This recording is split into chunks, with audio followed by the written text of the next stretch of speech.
quite right that we end this conference not only listening to the Archbishop of York, but we're privileged that the Archbishop can stay with us and celebrate the Eucharist with us.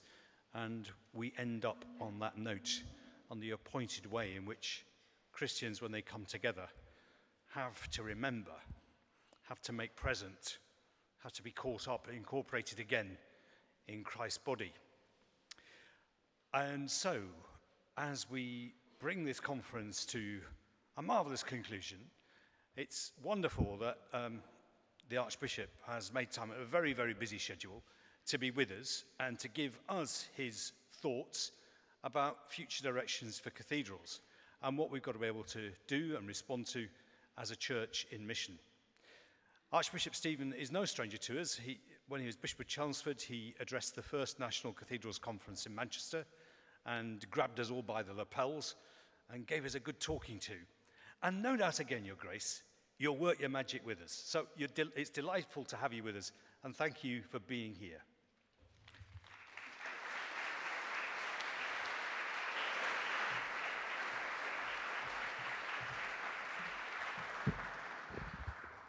Well, sisters and brothers, what a joy to be with you again. Although when I got the invitation, I was God obviously wants me to shut up quickly. When I got the invitation, I thought, oh no, the Cathedrals Conference. I've given the Cathedrals Conference my one Cathedrals talk, and although you may not remember it, I thought I can't repeat it. So I've actually had to produce some original material, which is like a real challenge to seasoned preachers. And Adrian, I have to disagree with you. I'm not taking time out of my busy schedule to be with you. Sisters and brothers, this is my busy schedule. I mean, what else are bishops supposed to do if it isn't teach and encourage the church in its ministry and mission? So first of all, lest I forget to say it later, I esteem you. And I thank you so much. I have served on the staff of a cathedral. I know what it's like, both its joys and its unrelenting pressures and sometimes horrors. But I esteem you, and as I hope to go on to share, our cathedrals and what they bring to the life of our church and our nation are so precious and so important. So I'm going to start with a poem. And the poem is possibly unhelpfully but provocatively entitled Cathedra. And it's about seats and what they mean. Cathedra. An aisle is preferable to a window in case you want to get up. In school, you had no choice. Each was allocated, and if you misbehaved, you were moved. On a budget, you will have to jostle for position.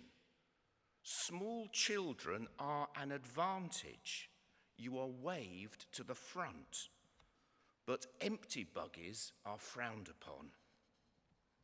Elsewhere, things are counted.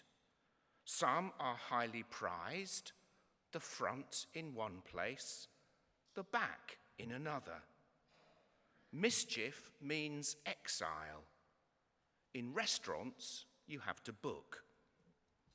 Prelates have their own reserved, and woe betide the casual guest who sits down there. But what it means remains elusive. Throne, or judgment seat, or stool.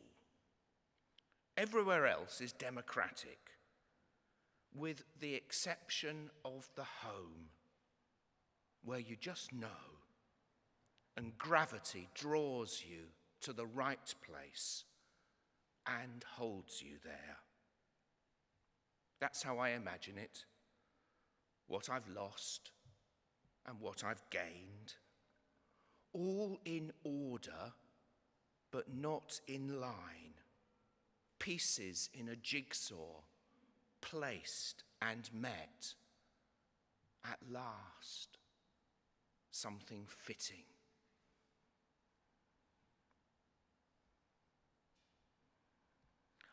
think the poem's probably about the banquet of heaven, but I'm not really sure. So, what's a cathedral? A cathedral, I thought we'd start with the bleeding obvious. There's a clue in the title. A cathedral is a church with a chair in it. I thought that might be a good place to start. A cathedral is a church with a chair in it. And whereas in most churches, the most significant piece of furniture is a table, and of course a table is still very significant in a cathedral, what makes a cathedral is the chair. And if, for instance, I do love what you've done to Newcastle Cathedral.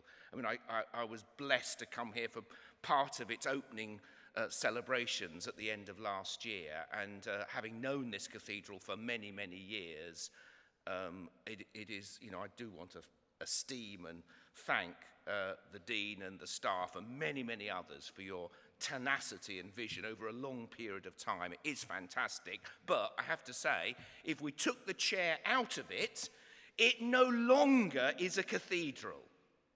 And it's important for us to remember that, and therefore to think, so what does this chair mean, and therefore what does it tell us about the meaning of a cathedral? So what is the chair? Is it a throne? Is it somewhere where a king, a monarch, sits and rules and reigns, somewhere where we come to curtsy and to bow? Is it a judge's bench or a seat of judgment? Or is it like the umpire's chair at Wimbledon, where somebody makes decisions and orders things?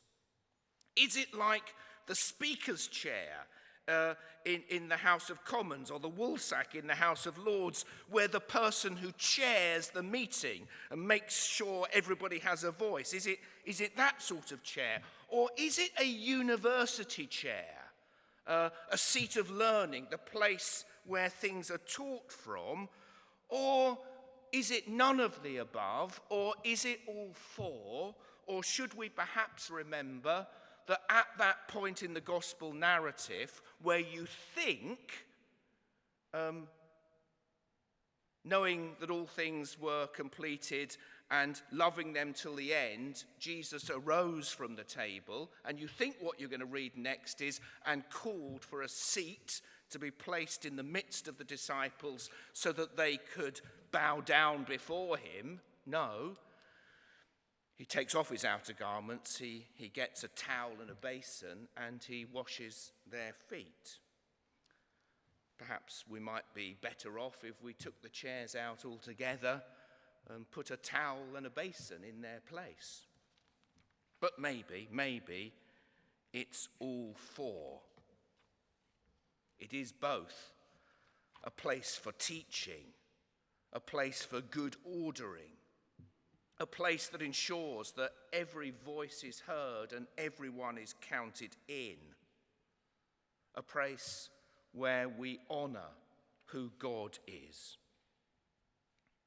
So, we may not know what the chair means, but we do know who sits in it.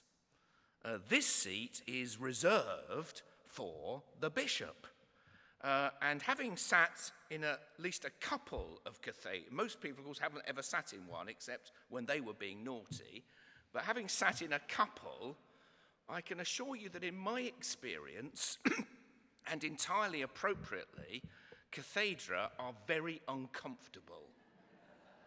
The one in Chelmsford is particularly uncomfortable, because it's a thing of great beauty to look at. It's a thing of great discomfort to sit in, because it's got a sort of great big cross carved into the back of it, which sticks into your spine when someone else is doing a long sermon, or you're having to listen to a very long anthem.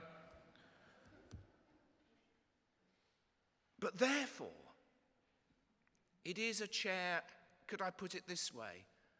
It's a chair with a voice. And for me, that voice is primarily, which is why I kind of wonder, should we have a chair at all? But I think it is all four plus and plus. It seems to me that primarily this chair is about service and teaching. I mean, that's what I expect of myself as a bishop in God's church. And I think it's probably what the church expects of me. That a bishop is supposed to be chief pastor and chief evangelist. And yes, as well, the person who ensures the safety and good ordering of God's church. And the chair signifies all of this. And so in the Church of England at the moment, I'm almost embarrassed to say it because it is so obvious. But we do have a vision that we believe God is calling us to align around. And that vision is that we should be a church that is centered on Jesus Christ. And yeah, is there a more blindingly obvious thing to say about the church than that?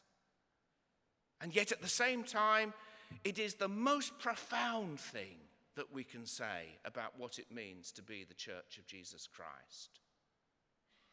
I'm now going to paraphrase and misquote a piece of purple prose from Rowan Williams, but my own little version of it is seared into my heart. The church is that bunch of women and men who have been so impacted by the life, teaching, death, and resurrection of Jesus Christ that they have formed a little community, and their lives are centered on him, and they are following him and trying to make a difference in the world. You know, I don't know what you think when you look at the world, but I look at the world and I see so much hurt and so much confusion and so much uncertainty.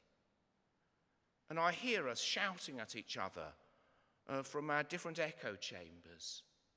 And I see so much unkindness, so little willingness to sit down, which is again what the chair says to me. Sit down for a while. Take it easy. Talk to each other.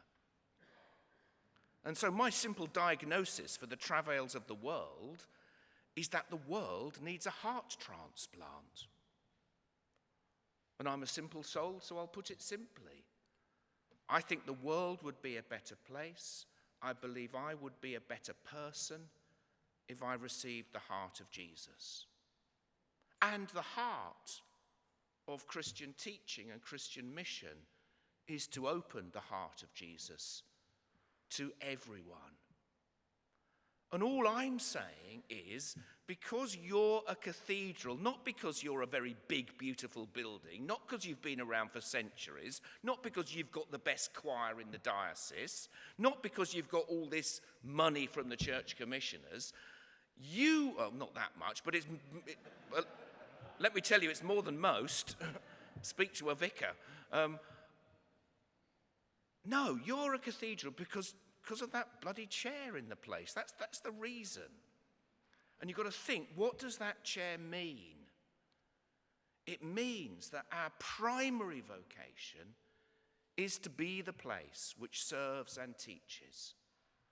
To be the bishop's church is to be the church which is aligned with that which is basic and foundational to our Christian faith, which is to open the heart of Jesus to others, both through our teaching and preaching and evangelizing and through the service that we offer. And at the same time, this is a narrative of hope that we are obviously, but again, let me state the obvious, sharing with the whole world and not just with the church we serve. Which is why a cathedral gloriously, because that chair is a chair which gathers others together and hosts large and capacious meetings, the cathedral becomes an intersection, a gathering point, a meeting point, a crossroads, a place where coalitions of love and goodwill are established.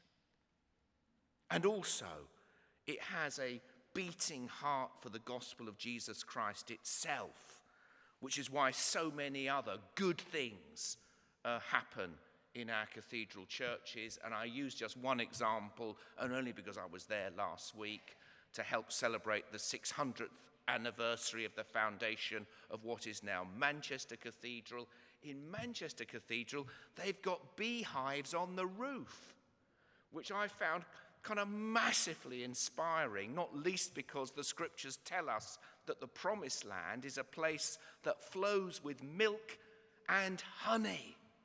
Honey, which is sacramental food, where there is no death and where life feeds upon life. What could be a greater sign of the open heart of God to the world that he loves and serves in Jesus Christ?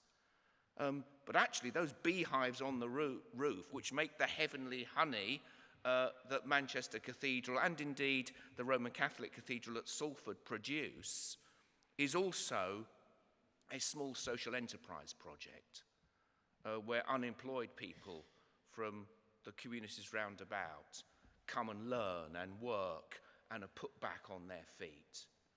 That's what cathedrals do, and I think one of the reasons they do it is because of their chair.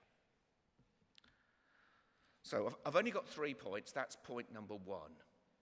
A cathedral is a church with a chair in it, and it's wise to reflect upon what that chair might mean, even though its meaning, as it said in the poem, is elusive and sometimes ambiguous, or perhaps we might say multifaceted. But isn't that always the way of the gospel? That there's always more than one way of looking at it, more than one meaning. And particularly in the church at the moment, we urgently need to value and cherish and celebrate the perspectives of others, particularly those who have been excluded. Secondly, a cathedral is a work in progress. And here, having given with one hand to Newcastle Cathedral, I'm afraid I need to take with the other. It is absolutely fantastic what you've done here, but I do have a small worry. And my small worry is, it's so fantastic, it's so beautiful, that it seems so complete. My worry is that nobody will do anything new here for the next 300 years. Which is not a problem for the present dean and chapter. Yeah, not a problem. But do you see what I mean? It could become a problem. I think I probably said this at the last Cathedrals conference. You know, one of the besetting sins of the church is that we built a temple where we were supposed to pitch a tent. And we've allowed that which was so appropriate and finely tuned to that particular set of circumstances has now become so set in stone that it's a millstone round our neck, albeit often a very beautiful one. So that's always an issue for us, that we settle for what we've got rather than asking those hard missional questions about how do we constantly translate both the gospel we've received and this expression of it, set in stone, in liturgy, in music and art, how do we re-express it to our constantly changing cultures? And I like it that at York Minster, those of you who visited York Minster will perhaps know that the stonemason's yard is part of the visitor experience. And I really like that. So if you go to, I think it's the southeast corner of York Minster, on outside the building, but clearly on view to anybody who walks by, you can see the stonemasons working on the building. It may be the case that other cathedrals do the same. And for me, what that tells me very, very clearly is this building is a work in progress. It also tells me something else, which I think is hugely important. which is that in order for York Minster to be itself, it has to constantly change. And you might ask yourself, in what sense is it a medieval cathedral? Since almost literally every single stone has been replaced. And isn't that also what happens with the human body? The cells which make us who we are now are not the same cells we had this time last year or 10 years ago. We are constantly being made new, and so are our physical buildings, especially the great medieval cathedrals. But we must also let those ideas shape what goes on inside our buildings as well. And thirdly and finally, I think, and this has been my experience, I think cathedrals are a very good place for dreaming dreams. I think they're a good place for dreaming dreams because there's a pillar to hide behind. There's a little side chapel to sneak into. There's a pew you can have a lie down on if you want to. That cathedrals are capacious places, not just in size, but also in heart and spirit. You can get lost here, and sometimes getting lost isn't such a bad thing to do. There's even a little cul-de-sac you can go down if you need. These are places of sanctuary. And I tried to think how I could best describe this. And I think I'd describe it like this. A cathedral, because of all of the above, a cathedral is a place where you are brought to silence without being silenced. It is a place where possibilities are awakened, where the church holds on to that capacious vision of God, is at ease with ambiguity and paradox, where despite your big, strong walls, you actually have the most fuzzy edges of all. A place where anybody can come and where the weary will find rest. A place where beauty is at the center of everything we do, be it the beauty of the building itself, the beauty of the, if you've seen them yet, the beautiful panels around this building which tell the story of the city as well as the story of the gospel. Beauty in stained glass and sculpture and painting. Beauty in poetry. Oh, these things are so precious and so important for our living and sharing of the gospel today. And you have such an important part to play, both in keeping this dream alive, but providing the space where others can come and dream as well. And so I do, from the bottom of my heart, want to thank you for your leadership and stewardship and sheer hard work and resilience and creativity as this season's custodians of these great temples of the Spirit. But, and there is a but, if a cathedral, because it's the church that's got a chair in it, if the cathedral is for all of us and for everyone, if it is a place to sit down, if it is a place to dream dreams, then paradoxically, in order to dream dreams, you are going to have to fall asleep. And I've got one more poem to read, but that's my final little thought for you, which may seem like a weird thought, but just discard it or do with it what you like. But might our cathedrals be even better, more creative places if we slept more? If we really, really found our rest here and allowed ourselves to dream. And 2 stories about dreaming and sleeping. First of all, I remember Bishop Michael Marshall many years ago preaching, and in the sermon he said roughly this: never worry if you fall asleep when you pray. God can do so much more with you when you're asleep. You don't get in the way so much.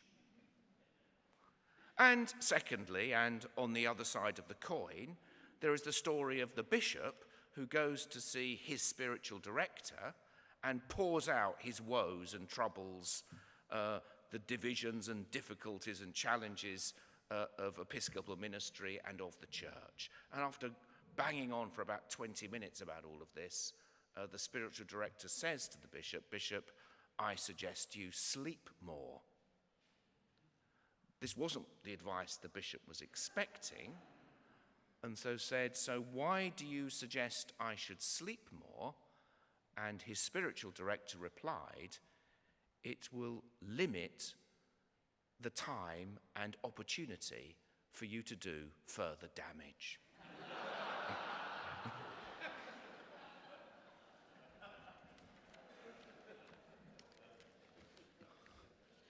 Which I think is my cue to stop. But I have got a poem. I think we've just got time for the poem.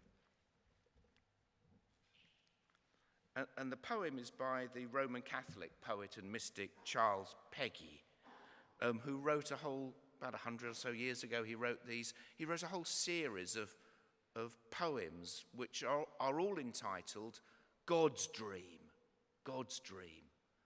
And in it, God speaks his dream to the poet who writes it down. And this one and several of them do take the image of a building, that it's God's dream of what God is wanting to do in our world, and it's about building something beautiful. So with this, I promise I will conclude. God's dream. I myself will dream a dream within you. Good dreams come from me, you know. My dreams seem impossible, not too practical, not for the cautious man or woman, a little risky sometimes, a trifle brash perhaps. Some of my friends prefer to rest more comfortably in sound asleep with visionless eyes. But from those who share my dreams, I ask a little patience, a little humor, some small courage, and a listening heart. I will do the rest. Then they will risk and wonder at their daring, run and marvel at their speed, build and stand in awe at the beauty of their building. You will meet me often as you work, in your companions who share the risk, in your friends who believe in you enough to lend their own dreams, their own hands, their own hearts to your building. In the people who will stand in your doorway, stay a while, and walk away knowing that they too can find a dream. There will be sun-filled days, and sometimes it will rain. A little variety, both come from me. So, come now, be content. It is my dream you dream, my house you build, my caring you witness, my love you share. This is the heart of the matter. Amen.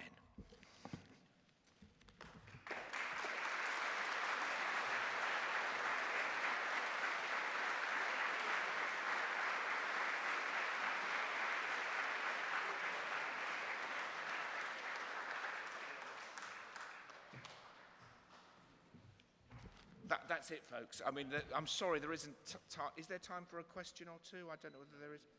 We need to turn everything around. You'll be relieved to hear it's over now. But if you're staying for the Eucharist, we need to reorientate the building, and I think somebody will come and tell us what's happening about that.